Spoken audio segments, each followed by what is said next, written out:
Então, pessoal, boa tarde. Então, vamos seguir lá na nossa correção dos exercícios da lista, né? Os exercícios que foram colocados para vocês aí como trabalho.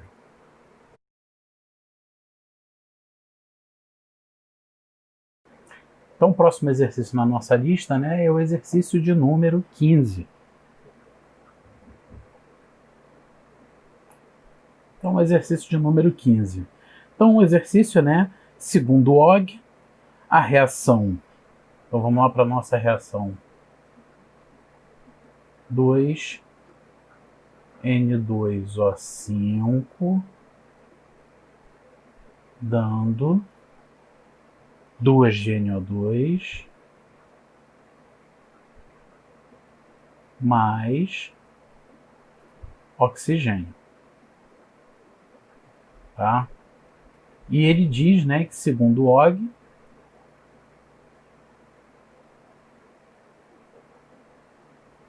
né, o mecanismo para essa reação é o seguinte. Então vamos lá. N2O5 dando NO2 mais NO3. NO2 mais NO3. E essa reação é reversível, né? Então, NO3 mais NO2 dando N2O5.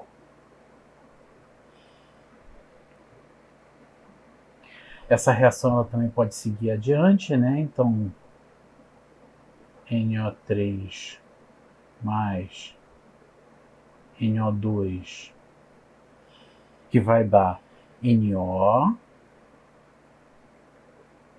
mais oxigênio mais NO2. E por último, né, eu vou ter aqui o NO mais a minha segunda molécula de N2O5 vai dar 3 de NO2, tá certo? Então,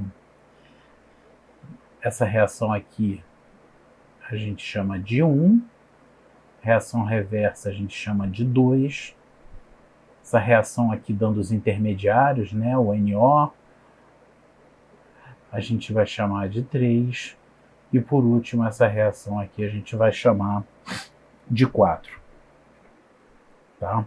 Então ele pede, né, o que ele pede no nosso enunciado, ele quer a lei cinética para essa reação. Então, lembrando lá, a nossa lei cinética, ela vai ser igual a 1 sobre o coeficiente estequiométrico da espécie, dI dt. Tá certo? Então, se a gente quer a lei cinética, né, a gente pode usar aí como referência, né, em princípio qualquer um desses três, né, N2O5, NO2 ou oxigênio. Então eu vou fazer aqui nesse exemplo, né, usando N2O5, mas depois vocês podem fazer com NO2 e oxigênio aí para ver que o resultado vai ser essencialmente o mesmo. Então a minha lei cinética vai ser igual a menos 1/2 de N2O5 dt. Tá certo? Então é exatamente o que a gente quer achar aí vai ser isso para poder substituir na nossa equação cinética. Tá? Além disso, ele diz que NO3, tá certo? Então NO3 está aqui, aqui, aqui, e o NO, que é produzido aqui e consumido aqui, são intermediários instáveis, né? E que para essas espécies a gente pode usar a aproximação do estado estacionário, tá? Então vamos começar, né, escrevendo primeiro a variação da concentração do N2O5 com o tempo. Então, d N2O5 dt vai ser igual às reações, né, que formam ele menos as reações que consomem ele. Então vamos começar aqui aonde ele é formado, né? A única reação onde ele é formado é essa reação 2 aqui. Então vamos lá, dN2O5 dt vai ser igual a minha constante K2 vezes concentração de NO3 vezes concentração de NO2.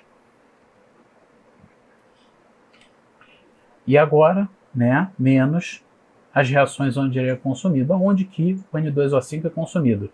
Ele é consumido na reação 1 e na reação 4. Então, menos K1. Então, K1 concentração do próprio de N2O5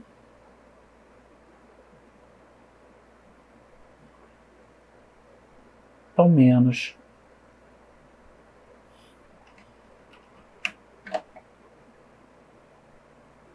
K4 concentração de NO concentração de N2O5, tá? Então essa aqui é a variação da concentração de N2O5 com o tempo. E isso aqui, né, é o que eu quero descobrir.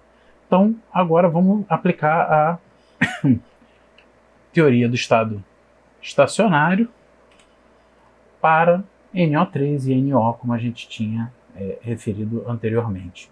Então primeiro, né, fazer para o NO3, então dNO3 dt, pela teoria do estado estacionário, é igual a zero, que vai ser igual reações onde o NO3 é produzido.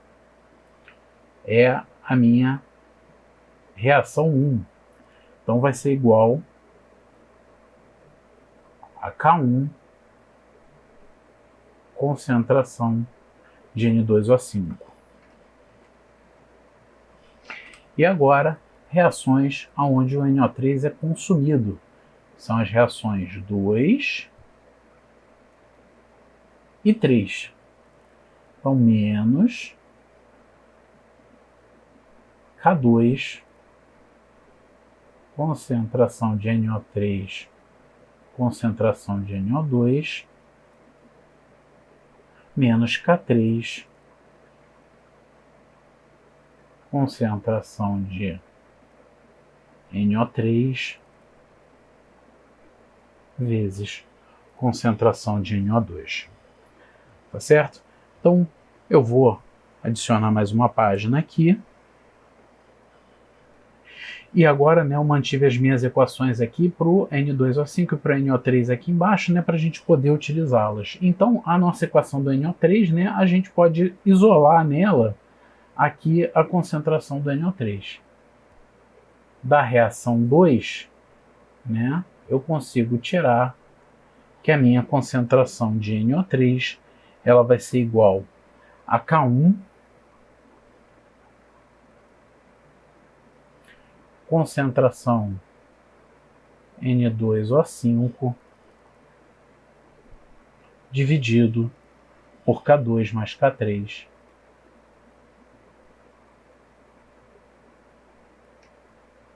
concentração de NO2. Então essa aqui é a concentração de NO3 ao longo do tempo. E agora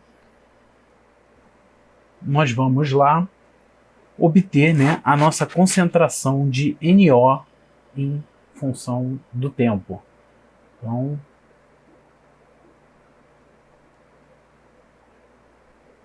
dNO dt vai ser igual a K3 concentração de NO2, concentração de NO3 menos K4, concentração de NO, concentração de N2O5. De novo, segundo a teoria do estado estacionário, isso é igual a zero. O NO, né, ele é consumido na reação 4, né, por reação dele com N2O5 dando os produtos, tá? E ele é produzido na reação 3, né, na reação do NO2 com o NO3. Então, da mesma maneira, né, que eu fiz acima para o NO3, eu posso isolar agora a concentração de NO no meu sistema, que ela vai ser igual a K3, NO2, NO3, dividido por K4, N2O5. Sendo que o que acontece? Eu tenho o meu NO3 aqui, que eu posso fazer o quê? Eu posso substituir pela expressão dele. Então vamos fazer essa substituição aí. Vai ser igual K3NO2 dividido por K4 N2O5, que multiplica aquela expressão lá em cima, K1 N2O5 dividido K2 mais K3 NO2. Então, a gente pode cortar N2O5 com N2O5, NO2 com NO2. Então, isso aqui vai ser igual K1 vezes K3 dividido por K4, que multiplica K2 mais K3. E olha que interessante, a nossa concentração de NO em função do tempo, né, seguindo essa teoria do estado estacionário, aproximação do estado estacionário, né, ela é constante e só depende das constantes de velocidade. Então, por último, né, o que a gente tem que fazer agora? A gente tem que pegar tudo isso e substituir lá na variação da concentração do N2O5 com o tempo. Então, dN2O5 dt vai ser igual a menos K1, eu estou só reescrevendo, né? Concentração de N2O5. Então agora, né, eu vou ter os termos envolvendo, né, envolvendo NO3, NO2 e NO, tá? Então, já fazendo a substituição das concentrações de NO3 e NO, né? Então eu vou ficar mais K2 vezes K1 concentração de N2O5 sobre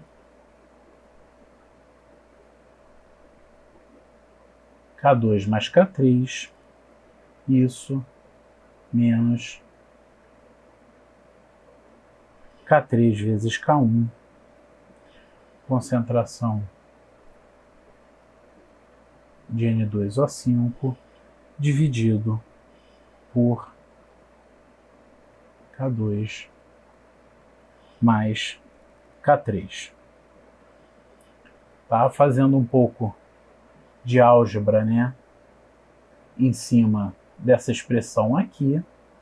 Então vamos jogar tudo, né, no denominador comum, juntar tudo, né, botar o N2O5 em evidência. Eu vou ficar com menos 1 mais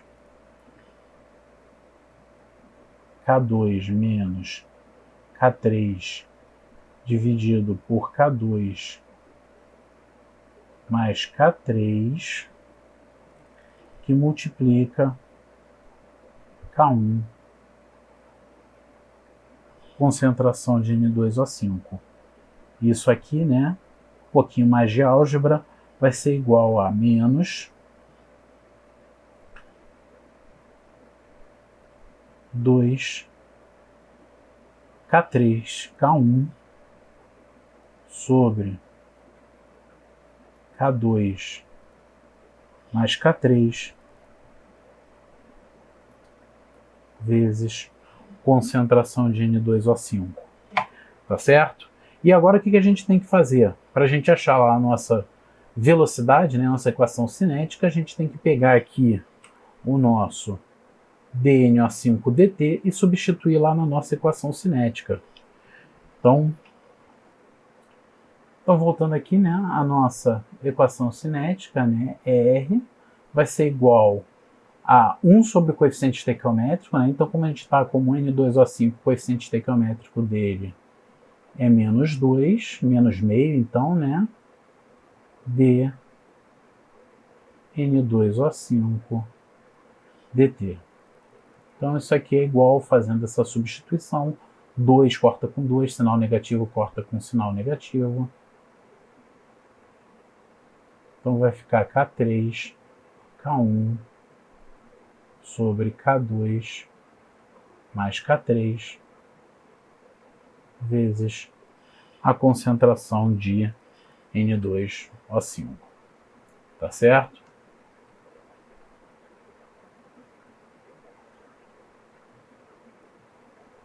Então, essa aqui é a nossa resposta para a primeira questão aí que a gente propôs. Então, quaisquer dúvidas, vocês podem depois me enviar lá pelo WhatsApp ou qualquer outra maneira que vocês queiram utilizar.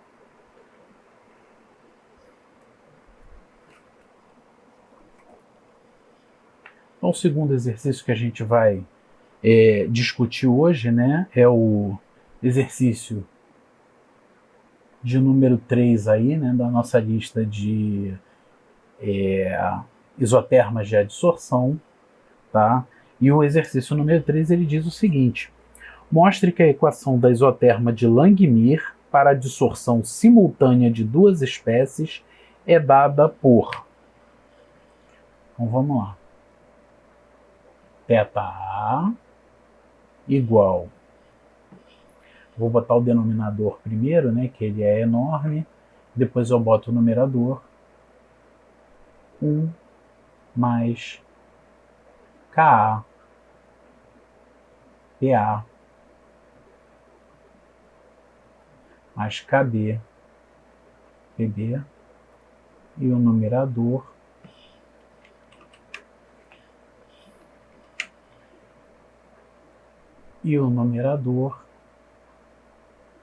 KA PA, tá certo? E analogamente, né, o nosso valor da cobertura em B θ B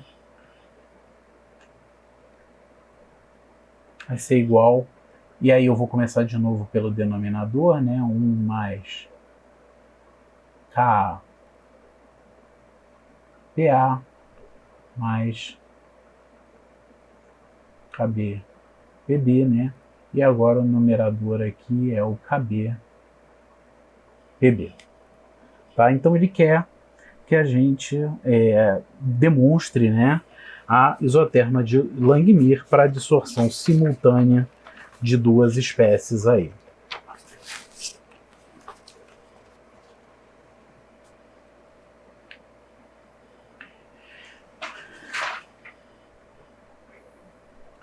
Então, o que acontece? Para esse caso, né, o que eu vou fazer? Eu vou considerar a dedução da isoterma de Langmuir pela metodologia do equilíbrio químico. Então, vamos lá. Então, vamos imaginar que eu tenho os seguintes equilíbrios, né? Uma molécula de ar na fase gasosa, mais um sítio, né, de adsorção na superfície, isso em equilíbrio com a molécula de ar adsorvida na superfície. A isso, né, vai estar associado uma constante de equilíbrio Ka, e para a molécula B, né, a mesma coisa. Molécula de B na fase gasosa, mais um sítio livre na superfície, em equilíbrio aí com a molécula de B adsorvida na superfície, né, sendo regida aí por uma constante de equilíbrio Kb. Tá? Então vou escrever aqui, né, a expressão da constante de equilíbrio de A, né, isso aqui vai ser igual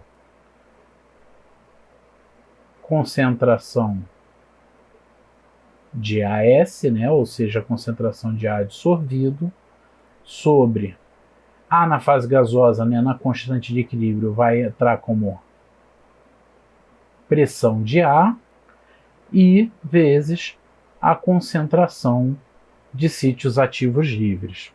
Tá? E a gente pode escrever a mesma coisa aí, né, analogamente, lógico, para B. Kb vai ser igual a concentração de Bs sobre Pb, concentração de S. E aqui é que a gente tem um pulo do gato desse problema, né? A gente tem que fazer um balanço do número de sítios na superfície, uma vez que, quando uma molécula de B ela se adsorve, ela influencia no número de sítios livres que vão estar disponíveis para A.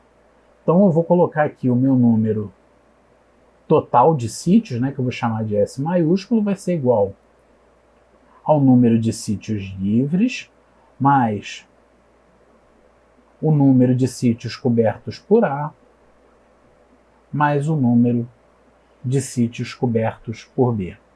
Tá certo? E em AS e BS aqui, eu posso substituir expressões, né, derivadas das constantes de equilíbrio de A e B. Então, em AS vai ser igual Ka PA concentração de S, e BS vai ser igual a Kb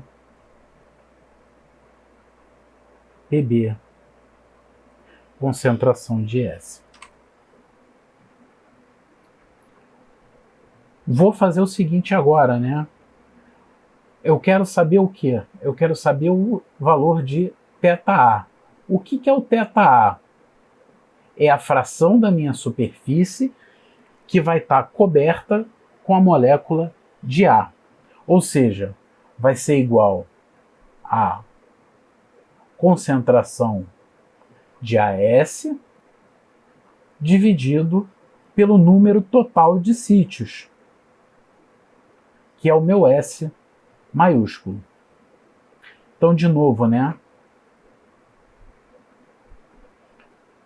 Eu vou substituir o meu AS aqui, né, por KPAS, e vou começar a escrever pelo denominador.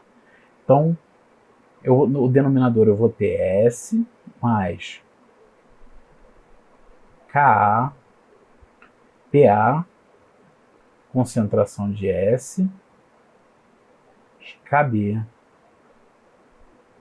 Pb, concentração de S. E no numerador, concentração de AS vai ser igual a Ka PA, concentração de S. E agora eu posso fazer o quê? Posso simplificar aqui o S embaixo e em cima. Então, o meu θA vai ser igual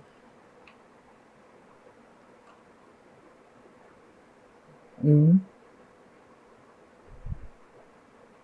mais KAPA mais KB, PB. Tá certo? O numerador vai ser KAPA. Então, isso aqui, né, tá de acordo, né, com o que era esperado, né, que o problema mencionava. Para eu achar o meu θB, né, eu vou fazer um processo análogo. Meu θB vai ser igual ao quê?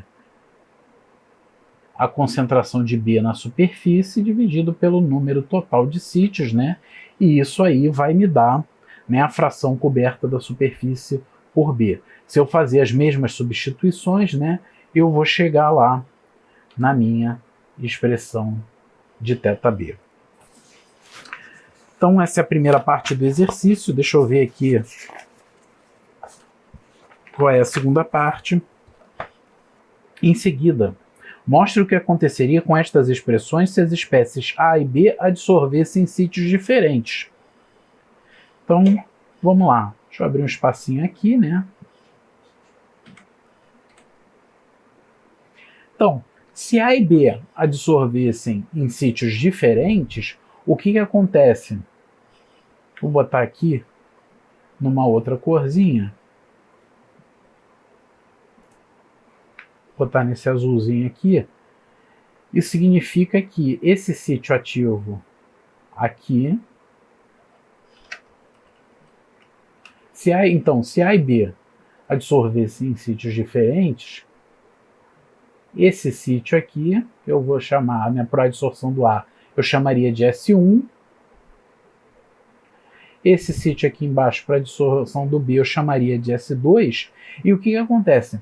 A adsorção do B não mais ia interferir no número de sítios livres para a adsorção de A, uma vez que eles são sítios diferentes agora, tá certo? A única possibilidade agora de B interferir com A é se, por exemplo, os sítios 1 e 2 eles fossem próximos um do outro e a molécula B ela fosse enorme, né? Então seria mais um impedimento estérico, né? Um impedimento mais físico, do que realmente competição pelo sítio, né, de adsorção. Então, se agora, né, eu não tenho mais A e B interferindo um com o outro, o que vai acontecer? As duas, né, isotermas de adsorção vão se reduzir à isoterma de Langmuir. Então, para o exemplo de A, né, θ vai ser igual a KAPA dividido por 1 mais KAPA, tá? E isso seria o quê? Seria idêntico à isoterma de Langmuir, né, geral que a gente viu aí no nosso curso, tá certo? Então, gente, a resolução dos exercícios era essa. Tá? Se tiverem qualquer dúvida de novo, mais nesse exercício aí, vocês me mandam e a gente discute lá pelo WhatsApp ou numa próxima aula de dúvidas. Tá certo? Um abraço aí e até mais.